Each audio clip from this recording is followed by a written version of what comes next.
Já adiantamos aí sobre o CPMI do INSS na edição de hoje. E você trouxe também na sua coluna a questão da delação do careca do INSS. Quais são as informações? Será que ele pode ser atropelado? Pois é isso que eu ouvi aí nessas andanças que eu fiz essa semana, é de que se o careca do INSS demorar muito para propor, não, ou para viabilizar uma delação premiada, o Camizotti, né, que é outra pessoa ali central nas investigações do INSS, se resolver falar, e ele já está nesse processo, tira do careca do INSS qualquer possibilidade de fazer delação. Isso eu ouvi dos investigadores, então para eles não vai interessar uma delação do careca se o Camizotti fizer a delação. Até né? Porque o Camizotti tem muito mais viabilidade financeira, se a gente for falar assim, né? Exatamente. Influência e informação. Então, não vai adiantar nada, porque aí o careca não vai ter o que dizer, né? Então, o que eu ouvi circulando ali, Supremo, Polícia Federal, naquela praça ali dos três poderes, é que se o careca quiser fazer delação premiada, o momento é agora. Seria muito importante que ele fizesse uma delação premiada. Ele já ensaiou este movimento, porque o careca é que vai saber dizer para quem foi o dinheiro, né? Para quem que ele fez esses pagamentos e o motivo, né, desses pagamentos, e se tem alguém acima dele. A desconfiança, Neila, é que sim, que o careca do INSS ele era um operador, mas tinha mais gente mandando nesse esquema, que foi um esquema também de bilhões, além dele. Então, talvez uma delação dele, talvez não, certamente, que irá contar. Ele está com um filho preso, a mulher também está na mira das investigações, e isso se avalia que poderia levá-lo a falar o que sabe, senão Sim. ele nunca mais vai sair da prisão. Um outro furo que eu guardei para você é que o Daniel Vorcaro não deve mais sair da prisão. Ele está em prisão preventiva e ele deve emendar essa prisão preventiva com o julgamento, né, e com a sua condenação. Então, isso aconteceu, por exemplo, na trama golpista. O Braga Neto foi preso antes da condenação, né, preventivamente, e nunca mais saiu. O próprio Bolsonaro já foi preso também antes da condenação, Sim. mas estava em domiciliar e depois chegou aí para o regime fechado quando ele tentou quebrar a tornozeleira eletrônica para a superintendência, e de lá ficou, não saiu mais. Então, para o Vorcaro, o que eu ouvi também é que este vai ser o mesmo caminho.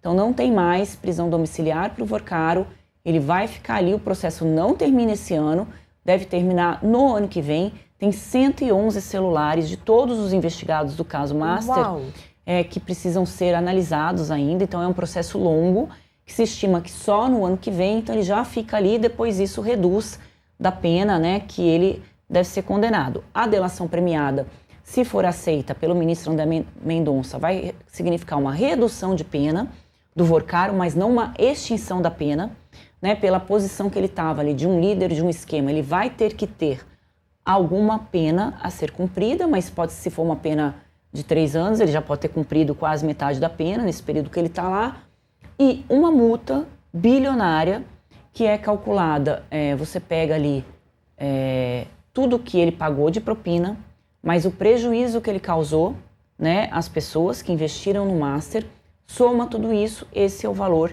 da multa, deve ser a maior multa da história já aplicada em investigados, né, que fizeram delação, mas essa multa não pode ultrapassar o patrimônio que ele tem, porque senão também ele não tem como pagar a multa. Então, nesse momento, né, ele está entregando as pessoas, depois isso vai ser calculado. Quem criou, isso é uma curiosidade, Neila, quem criou essa metodologia para se calcular o valor da multa é justamente o ministro André Mendonça, que é o relator do processo do Master lá no Supremo Tribunal Federal. Ele pegou os modelos dos Estados Unidos e eu acho que da Itália, se eu não estou enganado, ou Espanha, não me lembro agora, fez ali um arrazoado desses dois modelos e trouxe aqui para o Brasil. Quando ele era ainda da AGU, ele fez esse modelo que hoje é aplicado, e ele já recuperou dinheiro, bastante dinheiro, né, em processos de delação premiada para o país. Um dos casos foi do TRT de São Paulo, que teve delação ali também, e ele conseguiu recuperar bastante dinheiro. Então se espera que nessas apurações ali que ele está tocando, ele também faça a mesma coisa e consiga internalizar de novo esses recursos. Lembrando que Daniel Vorcaro está preso de forma preventiva na Superintendência da Polícia Federal. Lá não é um local onde as pessoas costumam ficar presas por muito tempo. Ali é uma exceção. Vamos ver como é que vai se dar, então, o futuro de Daniel Vorcaro, para onde ele vai ser transferido, caso se confirme essa informação de que ele vai ficar preso sempre, né? Até a definição da condenação dele de fato, que a Andressa está dizendo que vai ser um processo ainda longo e que deve ir até o ano que vem. Pois é, ele está ali porque ele está delatando, então fica mais fácil, né, o acesso aos delegados, aos procuradores.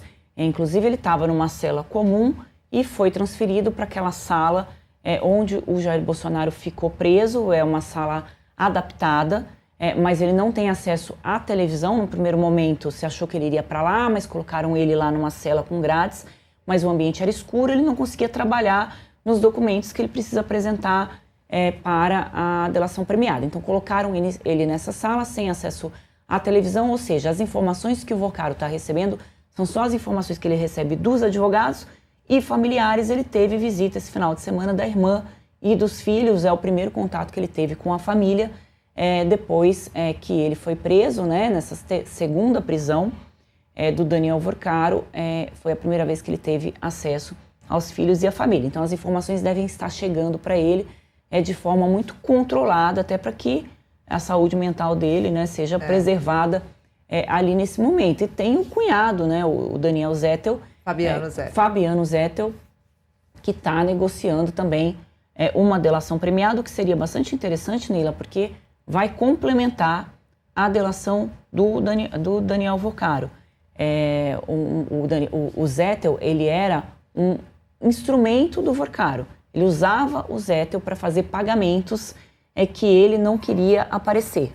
Então, uma delação do Zettel pode sim, esta sim, chegar a muitos políticos, porque era ele que fazia esses pagamentos. Então, tem muita coisa ainda por vir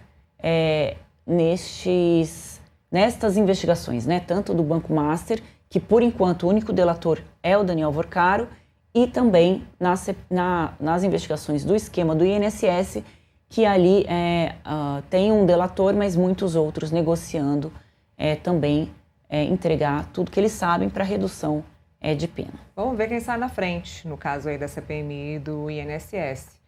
Se é o Camisocha ou se é o Careca do INSS, e a gente continua acompanhando o caso do Banco Master. Muita coisa hoje, hein, Andressa? Obrigada. Bastante. Muito obrigada. Coluna da Andressa Matais, lá no portal metrópolis.com, sempre com muito furo, sempre com muita novidade para vocês.